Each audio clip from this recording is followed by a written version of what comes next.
se joue pas tout seul dans son coin. Après, il faut maîtriser la façon dont les autres nous perçoivent. Et là, on entre dans le domaine de l'illusion du grand spectacle. Décrivant de la Renaissance, Baldassare Castiglione, il appelait ça la sprezzatura. C'est l'art de faire en sorte que les choses les plus difficiles aient l'air faciles, complètement naturelles. Tout le travail, toute la pratique, toutes les heures passées dans l'ombre doivent rester cachées. Le public, lui, ne voit que le résultat final, gracieux, qui semble n'avoir demandé aucun effort. Et c'est cette apparence de facilité qui crée une aura de talent presque divin, une source de pouvoir immense. Et le maître absolu de la sprezzatura, c'était Harry Houdini. Le gars passait des heures, des jours, des années à s'entraîner, à étudier des serrures, à contrôler sa respiration. Mais sur scène, tout avait l'air magique, surhumain. En cachant son travail colossal, il a créé une aura de mystère et de puissance qui fascinait complètement les foules. Alors, ça nous amène à un point qui est crucial. La plupart des gens ne veulent pas de la vérité, non.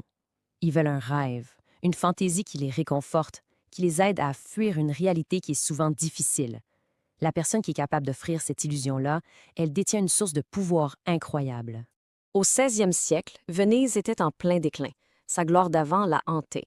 C'est à ce moment-là qu'est apparu un certain Il Bragadino, un alchimiste qui promettait de multiplier l'or. La réalité était moche, la ville était en crise, le fantasme, une solution magique, instantanée. Les Vénitiens se sont jetés sur cette promesse, ils ont couvert l'escroc de richesses sans qu'il ait jamais eu à produire une seule pépite d'or. OK, maintenant, on passe au niveau supérieur. C'est là que le jeu devient vraiment tactique. Il ne s'agit plus seulement de soi ou de son image. Il s'agit de manipuler activement les autres en contrôlant leurs choix et en exploitant leurs faiblesses. Ça, c'est un coup de génie. Au 16e siècle, Ivan le Terrible était en conflit avec la noblesse russe. Au lieu de les affronter de front, qu'est-ce qu'il a fait? Il a simplement quitté le pouvoir. Moscou a sombré dans le chaos total. Quand le peuple a supplié de revenir, il a dit « D'accord, mais à mes conditions, le pouvoir absolu ». Le peuple avait le choix entre l'anarchie et lui. Les deux options servaient son but. Il ne leur a pas imposé sa tyrannie, il les a amenés à la réclamer eux-mêmes. Tout le monde, absolument tout le monde, a une faille. Une insécurité profonde, une passion secrète, un ego démesuré. C'est le talent d'Achille.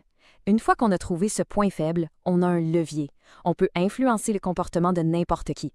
C'est comme trouver la petite vis qu'on peut serrer quand on veut. Le cardinal de Richelieu était un maître dans cet art.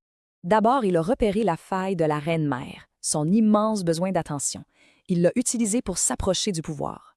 Puis, il a trouvé le talon d'Achille du roi lui-même, son indécision maladive.